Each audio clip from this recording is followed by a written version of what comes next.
Akadiona vamwari nezita raJesu tokutendai yakuchirongwa Hope in the Wilderness Life from our studios, tichiongorora nyaya yevhangeri risingaperi iri kubva iyo pana zvakazarurwa chapter 14 kubva paverse 6 kusvika ku12. Tiri kutarisa nyaya iyi nenyaya yekuti takambe tichiteera nyaya dzavachiwenga pavakagara vaine message yavakati my message to our Adventist friends.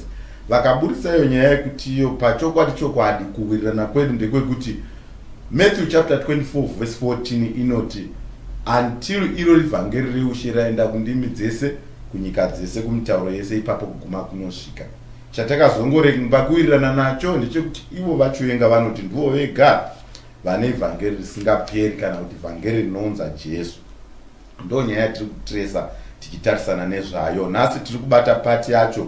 Munoziva kuti tatova kupart 15. Regai ndimboverenga panapa tienderere mberi. Inoti iyo zvakazarwa chapter 14 verse 6, and I saw another angel fly in the midst of heaven, having the everlasting gospel to preach unto them that dwell on the earth, and to every nation and kindred and tongue and people, saying with a loud voice, fear God and give glory to him, for the hour of his judgment is come, and worship him that made the heaven and the earth and the sea and the fountains of waters. Saka takatarisa isusu kuti everlasting gospel rine content yatinofanira kunge tichiparidza.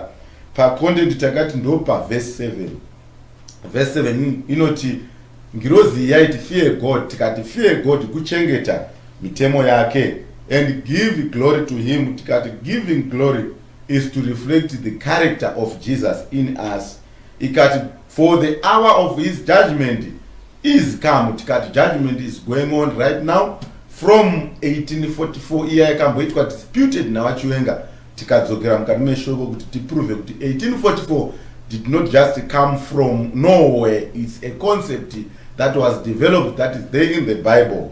Tikati isusu patinoda kukonzentera nhasi panotiwo and worship him that made the heavens and the earth and the sea and the fountains of waters. Saka nyaya iri pano vana vaMwari ndeyekutiyo pavhangeri risingaperi kana kuti paeverlasting gospel tinofanira kunongedzera vanhu kuna Mwari akasika denga nenyika nematsime emvura.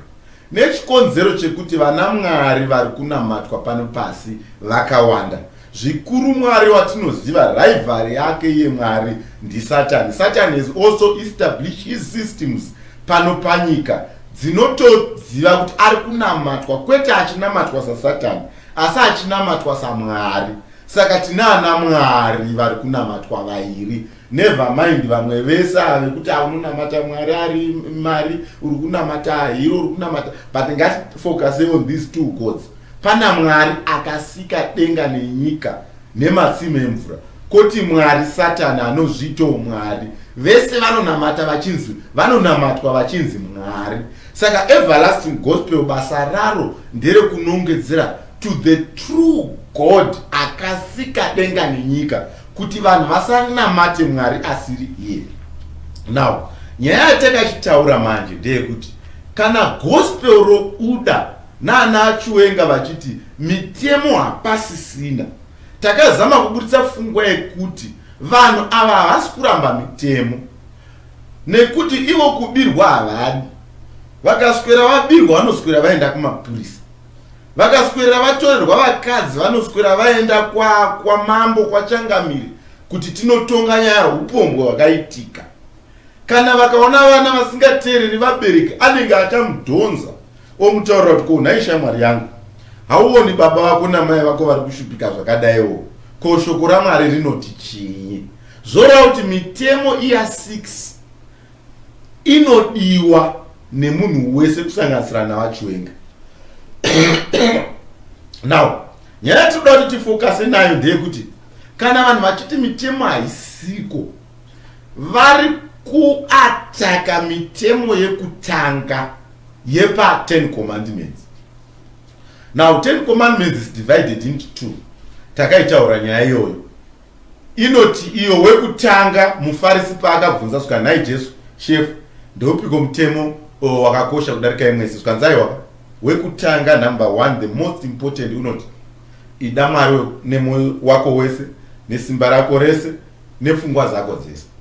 Wechipiri wakaita saiwo unoti idawe kwako sekuda kwaunozviita.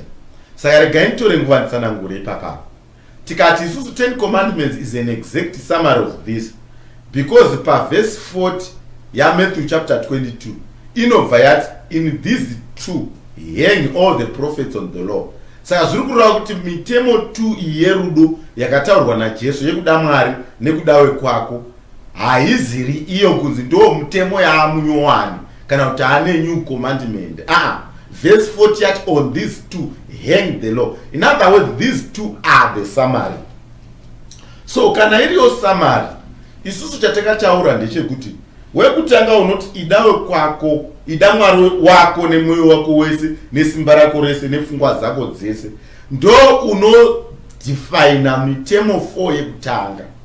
Mitemo 4 yekutanga inoti usava nevamwe vaMwari kunze kwangu, usazviitire mufananidzo wakavezwa, usareva zita raJehovha Mwari wako nhando, chengeta zuva, rangarira zuva reSabata kuti urichengete rive dzvene.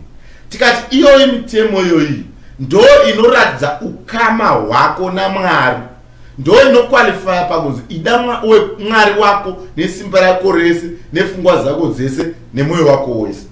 Iyi yechitu inoti usaba, usachiva, usauraya, kudza baba namai, usapombe, ndo inodefine kuti idawe kwako sokuda kwaunozviita. Now, iye kuti idawe kwako sokuda kwaunozviita iri nyore kuti titi haiko kana kuti iriko, asi iyo ichirarama matiri. Nekuti kunyangwe munhu asingadi kuitera kana mapurisa chavanomutera, nemhaka yekuti ukabira umwe mombe unogara mujeri, ukapomba nemukadzi wemunhu pane matara anotoona nezvozvo, kana kumadivorce courts vanokudhonza vachikutaurira kuti zvamakaonekwa makadai imi tomisa sei nyaya dzenyu. Pakaitika nyaya yekuti usachiva, pakaitika zvese izvozvizvi togona kutodhila nazvo tiri pano pasi sevanhu, asi hazvireve kuti tava righteous pamberi paMwari, nekuti Mwari ndiye anoongorora kuti isusu tatendeuka here nemwoyo wedu wese, kunyange zvazvo tapinda mujeri asi pakuchena tarurama here. Ndofunga pfungwa yangu iyoyo yandiri kuda kuti tiburitse tinzwisane vana vaMwari, kuda Mwari achandibatsira ijeke. Now, but iyi manje yekuti ida Mwari wako nemwoyo wako wese nepfungwa dzako dzese nesimba rako rese inozodefiniwa nenyaya yekuti usava nevamwe Mwari kunze kwangu, usazviitire mufananidzo wakavezwa, usareva zita raJehovha Mwari wako nhando, chengetedza, rangarira zuva reSabata urichengete rive dzvene. Haina policeman bai, haina anokubvunza, haina anotaura newe, nekuti iri kudhinota ukama hwako iwewe naMwari wako. Now, nyaya inozoitika yatoda kuti titarise nezvayo ndeyekuti kana vanhu vakati mutemo wakapera, toda kuti pabate pari very crucial padiscussion yatiri kuita zuva ranhasi.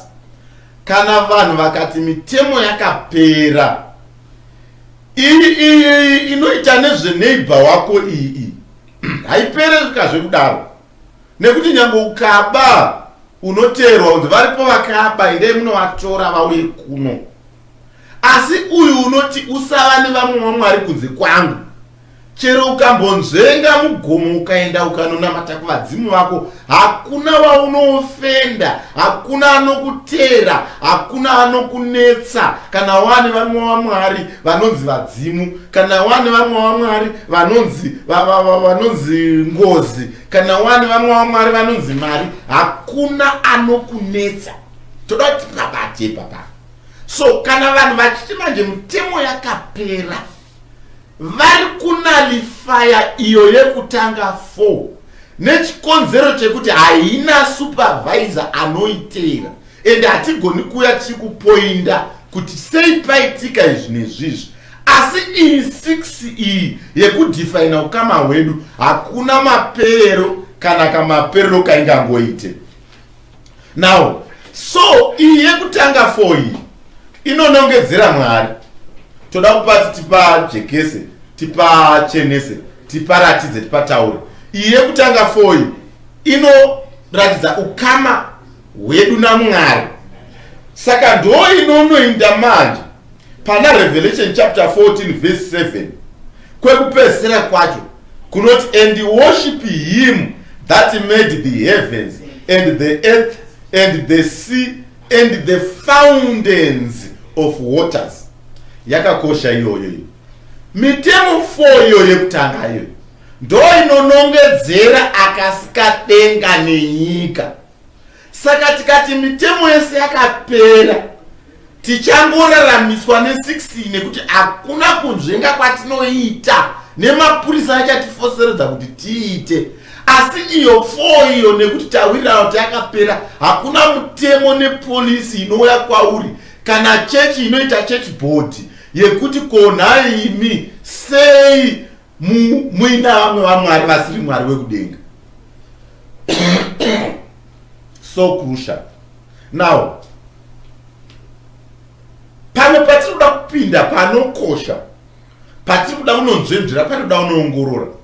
Kana mitemo iyi 4 yaiswa kuvanhu, yaparidzwa nenzira dzainofanira kuparidzwa nadzo, inofanira kuachiva sealing process. Now, sealing chii toda kuchitaura, asi nemhaka yei ndati inofanira kunoachiva kana kuti effect yayo ndeye kunoisa zvisimbiso pahuma dzevana vaMwari. Sei ndadaro? Ndadaro nenyaya yekuti message iyi ye3 angels message iyi inofanira kuva fit between Revelation chapter 6 verse 13 and Revelation chapter 6 verse 14. Nechikonzero chekuti Revelation chapter 8 verse 1 ndo verse imwe chete ne Revelation chapter 6 verse 14 ndiye kuuya kwaJesu. Saka pa 6th seal patinoona kuwa kwenyeredzi, patinoona kuvharwa kwemwedzi nezuva, patinoona kudengenyika kwenyika nekuuya kwaJesu, pakati pacho apa ndo panoiswa Revelation chapter 7 nenyaya yekuti chapter 8 yatova pa 6:14. Tinofanira kupanzwisisa. Saka Revelation chapter 6 verse 17 inobvunza mubvunzo wekuti ndiani kuachamira vaya vakuru nevane mari nevapfumi nevarombo vakumhanyira kumakomo, vonoti kumakomo tiwirei tibvisei kune uyo ari kuuya nehasha, ndiani kuachamira.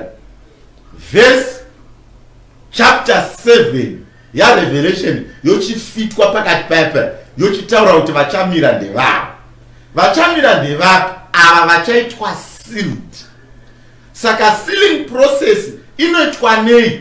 Nekuti message iri kufanira kuparidzwa manje tichibva pa 6th seal, imessage yatakati inowanikwa kuna Revelation chapter 10 verse 11, prophesy again.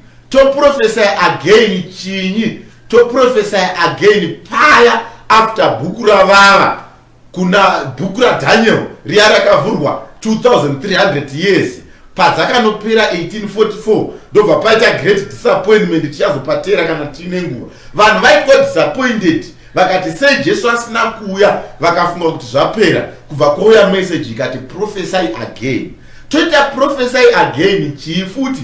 Toita prophesy again because there is a new message pavhurwa sanctuary yekudenga yauya ye-restitution of truth.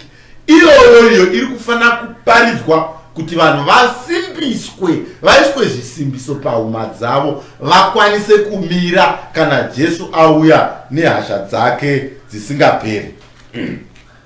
Now, kuti manje tichinzwisisa nyaya iyoyi yechisimbiso, tinzwise futi kuti yakanangana nemitemo 4 yaMwari. Toda kuti isusu tidzokere kubhuku raEzekiel nechikonzero chatakataurirana chekuti kana isusu tichinge tasangana nenyaya inoda kutinetsei kuchiprofita kubhuku raDaniel kana raRevelation, iwo pachawo ari tu anokiya nekukiinurirana. Asi kana paine zvimwezve zvatinenge tashupika nekuti tione, tinotarisazve kuOld Testament tione kuti nyaya yakadai yakambobatwa here kana kuti yakamboitwa here kuOld Testament. Kana tikanoiona kuti yakambobatwa kana kuti yakamboitwa, tinofanira kuidzidza in a literal sense payaiitika literally kuOld Testament, tochiita come back to New Testament toiapply prophetically. Maybe kudanisa ndasvika Ezekiel chapter 8 na Ezekiel chapter 9. Regai nditarise kuti sealing chacho chinoitwa ne chapter 7 ya Revelation ne chapter 14 ya Revelation. Zvinhu ma chapters 2 iwaya anotibatsira kuti tinzwise kuti chacho chinochimboitwa sealed chi. Now Revelation chapter 7 pane kachikosoro panapa changu pamufulu panapa. Revelation chapter 7 verse 1. Tinoda kuona kuti sealing yacho inenge ichiita sei. Inotiyo, and after these things I saw 4 angels standing on the 4 corners of the earth, holding the 4 winds of the earth, that the wind should not blow on the earth, nor the sea, nor any tree. Saka pari kuonekwa panapa ngirozi ina dziri pamakona mana enyika dzakabata mhepo dzokuparadza. Tikati isusu kuchiprofita mhepo dzinoreva strife, mhepo dzinoreva hondo, mhepo dzinoreva kurwisana, ndo zvazvinoreva. Saka pari kuzoonekwa imwe ngirozi paverse 2 ichitiyo, and I saw another angel ascending from the east. Tikati east ndo direction yaMwari. Kana achiuya tinoziva kuti achamira pagore achibva nekumabvazuva. Saka patinoverenga kuti east tinofanira kuziva kuti imessage iri kubva kuna Mwari. North also denotes position kana kuti direction inobva naMwari. Remember Satan paya paati I will take my seat, ndo ascenda, I will take my seat to the north, aitoda kuita overtake chigaro chaMwari. Now, and I saw another angel ascending from the east, having the seal of the living God, and cried with a loud voice to the 4 angels, to whom it was given to hate the earth and the sea. Ndobva kuwanikwa imwe ngirozi yakabva kumabvazuva. Ngirozi iyi manje yakanotaura kune dziya dzakamira kumativi mana enyika, ikati iyo mirai ikaimimi kuririsa matambudziko, mirai kuririsa zvirwere, mirai kuririsa hondo, mirai kuririsa ma7 last plagues. Regai ndidaro because tichasvikako tichakunzwisisa kusvika taisa zvisimbiso pahuma dzevana vaMwari. Now saka chatiri kunzwisisa ndechoti chisimbiso is that seal iri kuiswa pahuma. Remember patienda nemberi chana kuti Satan anenge aida kuiswa munembo wako pahuma. Pahuma imwe cheteyo iri kurwirwa. Saka toda kuti tipanzwisise pari kunzipo. Saka mirai kuuraya si, tikati si mvura zhinji yaunoona vanhu, miti inodhinota vanhu mukati meshoko, etsi inodhinota pakagarwa nevanhu mukati meshoko. Kana uchida kuita prophetically chinotaura even takamirira America, but tinoda kuti tibate tichiti generally kuti mirai kuparadza vanhu vari panyika until vana vaMwari vaiswa zvisimbiso pahuma dzavo. Verse 3 inoti, saying, hate not the earth, neither the sea nor the trees, till we have sealed the servants of the God on their foreheads. Verse 4, and I heard the number of them which were sealed, and they were sealed 144,000 of all the tribes of the children of Israel. Saka iri kubva yatiyo pakataurwa nyaya yesealing, ndakaona vakanga vaiswa munembo pahuma dzavo. Now vaive 144,000. Saka tazviverengerei, tazviverengera kuti tinobva tanotarisa manje kuti pahuma pacho pakaiswei pewe 144,000. Izvozvo tinozowana kuna Revelation chapter 14 paverse 1. Revelation chapter 14 verse 1 inoti, and I looked, and lo, a lamb stood on Mount Zion, with him 144,000, having his father's name written in their foreheads. Pari crucial ipapo ngatipaongorore vana vaMwari. Saka isu tiri kuti kuna chapter 7 verse 1, iya chapter yakafitwa pakati pa Revelation 6:13 na Revelation 6:14. Iya ine 3 angels messages iri kuda kuita seal vana vaMwari kana kuita zvisimbiso pahuma dzevana vaMwari. Saka in other words, ngirozi iyo iri pa chapter 7 iyo yakati mirai kurelease hondo, ndo ngirozi iri kuonekwa pa verse 6 ye chapter 14 ichiti, ndakaona ngirozi ichibhururuka pakati pedenga. Nekuti chaya kubhururukira kunoisa vhangeri rekusila vanhu, rekuisa zvisimbiso pahuma dzevanhu. Asi pandaverenga pachapter 14 pati ipo John paakaramba akatarisa pahuma dze144,000 akaona paine zita raMwari. So paya pakanzi nengirozi mirai kuparadza timboisa chisimbiso pahuma. Saka chisimbiso ichi chaive zita raMwari, because John akazonochiona pahuma paya kuti pa 144,000 paizva paiswa chisimbiso, paiswei. Ndobva John aramba akatarisa, ndobva aona paine zita raMwari. Tikati isusu, the law of God is the transcript of his character. Tikati isusu chinonzi giving glory to God, kuva nezita raMwari. Zita raMwari zvinoreva character yake. Zita raMwari zvinoreva kuti reproduce his character. Tikati izvozvo zvinokwanisika kuitwa nemitemo chete, because the law is the transcript of God's character. Saka zvazviri kureva vanhu vaya vakanga vatova nezita pahuma dzaMwari, vanhu vakanga vatosimbira, vatomira pamitemo yaMwari in such a way that even mhepo dziya padzaizogona kuririzwa kuti dziparadze vana vaMwari, even under extreme pressure, under extreme persecution, they were not going to give up. Vanenge vaitwa sealed in the law and in the commandment. Tikati only the 4 first commandments ndo dzinoachiva sealing yacho. Hai pakakosha. Regai manje tichienda kuna Ezekiel, ndo patinotoipedzera nhasi, tobva tazokontinya nayo. Tione kuti right, tiri kuda kuedza kuti Ezekiel akatikoshera. Ezekiel akatikoshera because ari kutaura zvimwe chete zvekuisa chisimbiso pahuma dzevana vaMwari.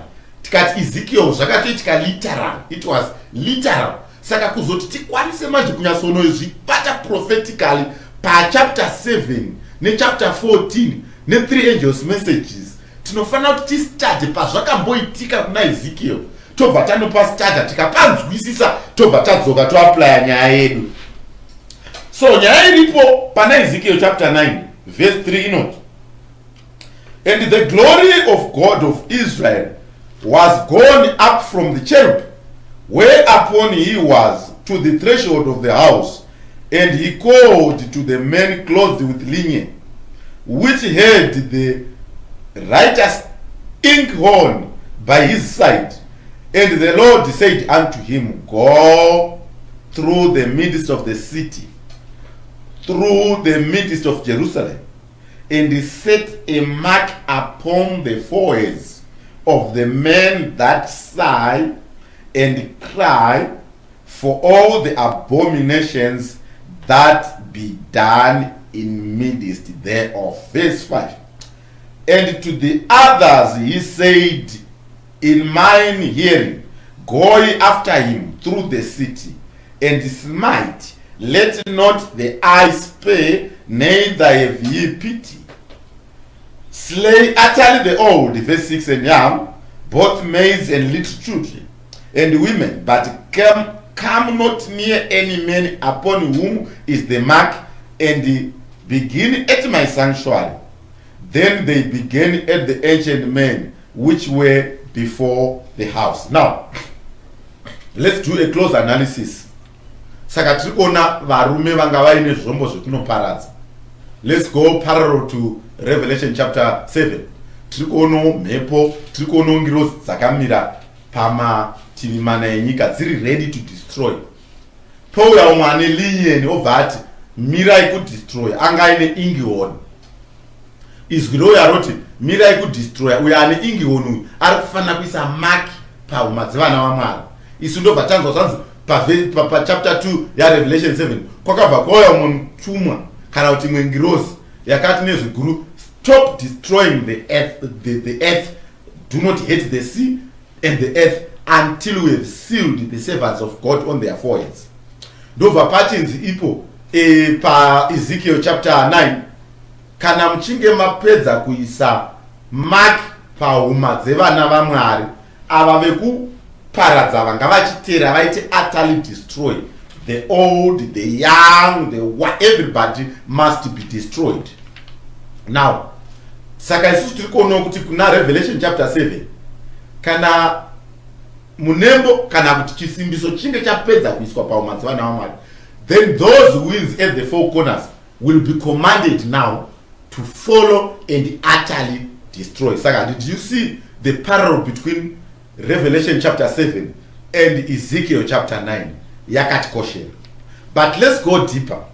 Ezekiel chapter 9 iri kuti munongoisa chete mark pauma dzevana vaMwari vari kuchema nekuita sai nema-abominations ari kuitika.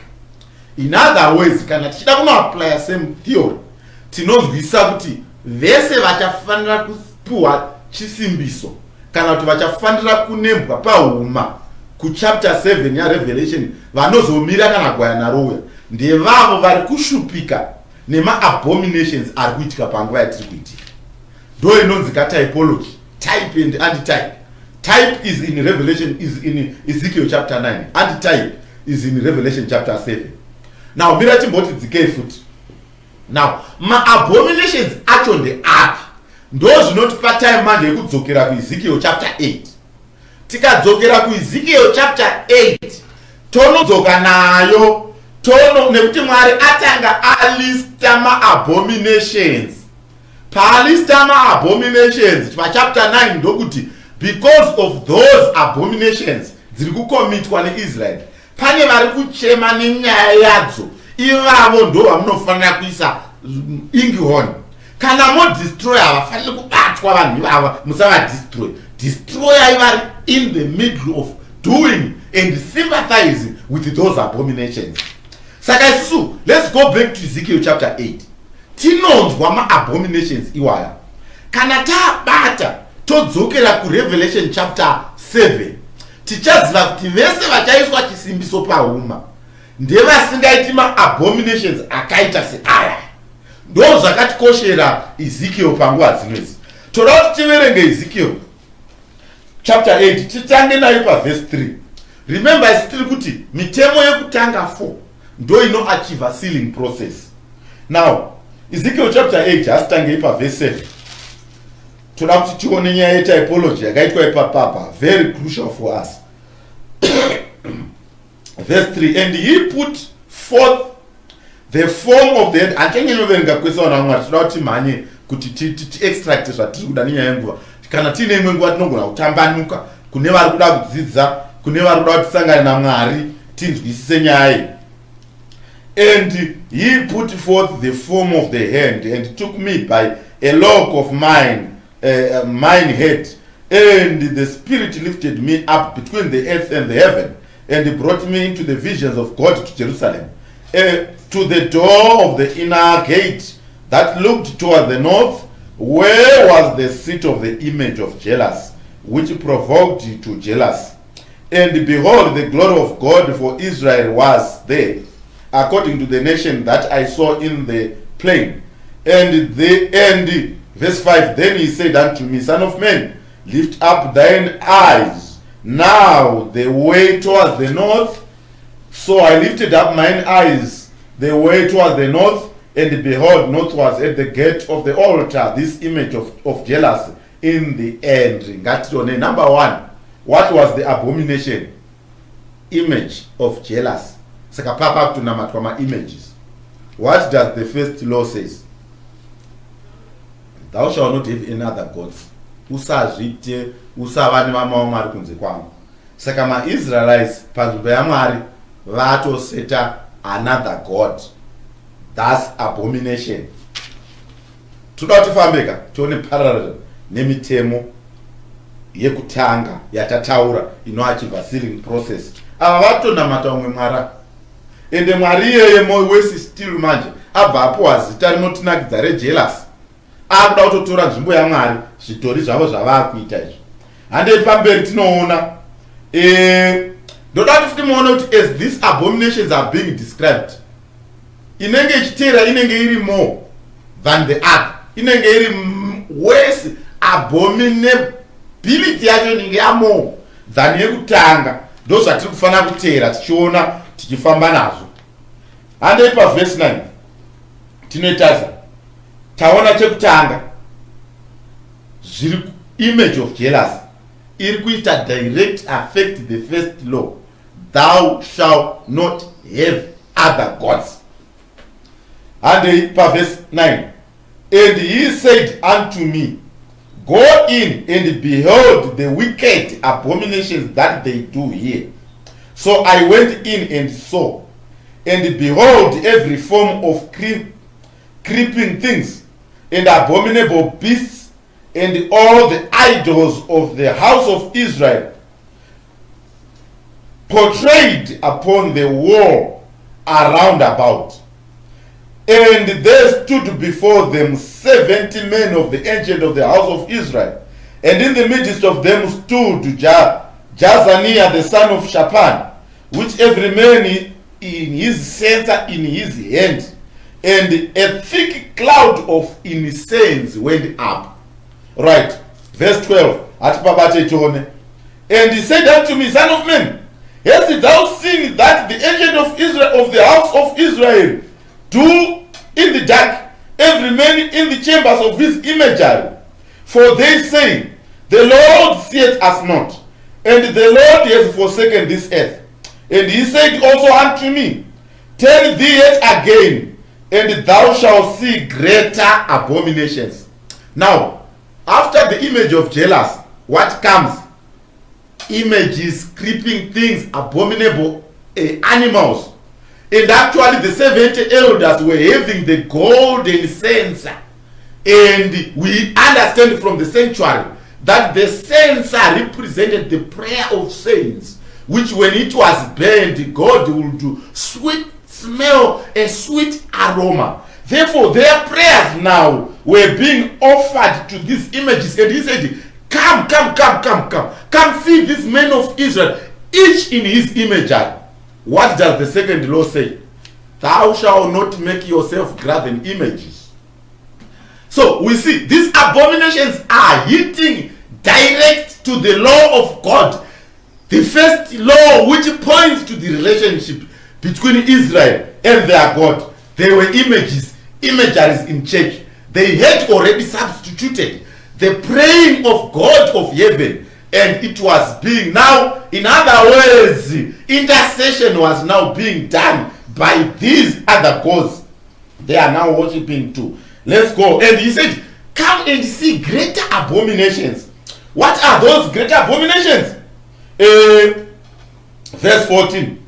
And he brought me to the door of the Lord's house, which was toward the north, and behold, there sat women weeping for Tammuz. Now, let's look at this one. Women weeping for Tammuz. Now, Tammuz was the son to Semiramis. Semiramis, which was the wife to Nimrod. Tammuz is the guy who was born on the 25th of December. In other words, we are not going to look at those things that we're talking about. What happened during the churches of Theatra, during the churches of Sardis, where Constantine had to introduce images, paganism into the church, and they were going to Christianize everything. Jesus born on the 25th of December. That was a lie. That was Tammuz. Now, Tammuz now is being worshipped. Actually, women are weeping for Tammuz. Tammuz has even now taken the name of God. What does the third commandment say? Do not take the name of the Lord your God in vain. Now, I want you to see how these abominations are directly affecting the commandments of God. God is not offended in any way if people are doing things that does not affect his commandment, because the commandment shows God who he is and his character, what he wants from us. So the abominations that are laid here on Ezekiel chapter 8 are the abominations that were directly against the 10 commandments, especially the first. 4 laws of the commandments. Let's go and see the final abomination and see that there are 4 abominations. These 4 abominations, each is hitting direct to the first 4 commandments of the Decalogue. Let's look at this one. It says, verse 16, and he brought me into the house court of the house of Israel, of the house, and behold, at the door of the temple of the Lord, between the porch and the altar, were about 25 men, with their backs toward the temple of the Lord, and their faces toward the east, and they worshipped the sun. Now, sun worship. Now, Sunday worship. Sunday worship. They were worshiping the sun on the first day of the week. Sunday worship. Now, they had already turned their back to the temple. They were looking to the east, looking where the sun is coming from, and they were worshiping the sun. Now, there's another thing that I want, because I respect Chiwenga a lot. He passed through here, and he even commented the issues of Tammuz, the 25th December birthday. We agree with him, the weeping of the women, and we agree to what that means. And he also acknowledged the rising of Constantine, the baptizing of Constantine into the church in around 325 AD, when the Sabbath was being kept. But what was happening in Babylon was they were worshipping the sun, and the sun was being worshipped, and it was being worshipped on the first day of the week, which we call now Sunday. So Sunday is not named from anywhere. If you are a scholar and someone who is got the Lord's Spirit, just go and split the word Sunday. It is going to sound to you Sunday. It was the day that they were worshipping the sun. Therefore now, only here, we should also agree with Chiwenga that if he agrees that Christmas was a pagan religion, Easter was a pagan religion, he must agree with us also that Sunday worship was a pagan religion. But now, to him, it's not a problem. Because sophisticated as he is, he does not worship on Sunday. He worships every day. You know, God does not worship on a certain day. But then, it hits direct to the 4th commandment. Because the 4th commandment says, remember the Sabbath day to keep it holy.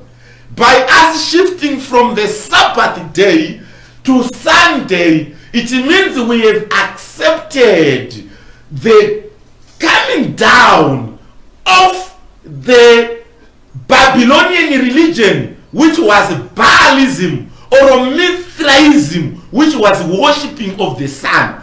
Therefore now, when we are going to go in Revelation, we no longer see people bowing their heads or looking at east worshipping the sun.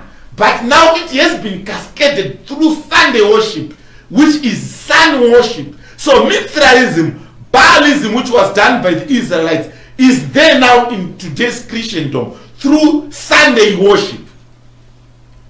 Now it's very critical because it removes the Sabbath from the equation. So the Chiwengas, they don't mind about it because the law was nailed to the cross. The law is no longer there. So to them it is the Sabbath that is no longer there. It is the law that says thou shalt not have images that is no longer there. But these other laws, they are there to them because they don't want people who steal. They don't want people who covet. They don't want people who sleep around. They don't want people who are going to covet their properties. They sleep while all their burglars are closed up, and they don't want any thief to intrude. But when the Lord's Sabbath is attacked or substituted by Baalism, by Mithraism, by sun worship, they don't mind. When the Lord says thou shalt not have graven images, and people comes in churches with images, they don't mind. When people says when God says thou shalt not have other gods, they don't mind. But then this is the law that points to God who created the heavens and the earth and the seas and everything that is in them. When we do these first laws, we do away with God who created. We can be worshiping, but we are not sure if we are worshiping the God who created. So the three angels' messages, the first angel says, saying with a loud voice, fear God and give glory to him.